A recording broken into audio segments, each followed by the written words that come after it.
Welcome back to 8482 Media. Today I have a quick one for you guys on how to utilize the film effect on CapCut.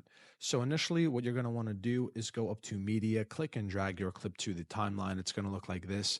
And then we're going to go up to Effects, Video Effects, Retro, scroll down to find the film effect, click and drag it down to the timeline. And now we're just going to take a look at this effect itself. Okay. It's a pretty long clip. We don't want it to be the full length. So we're just going to kind of bring it right here and we're going to check it out. Okay, so now with the effect being highlighted, we can actually mess with the settings of this effect. We can mess with the filter. We can kind of increase the horizontal so it can fit the framing. And then we can also increase the speed of it, right? So let's take a look.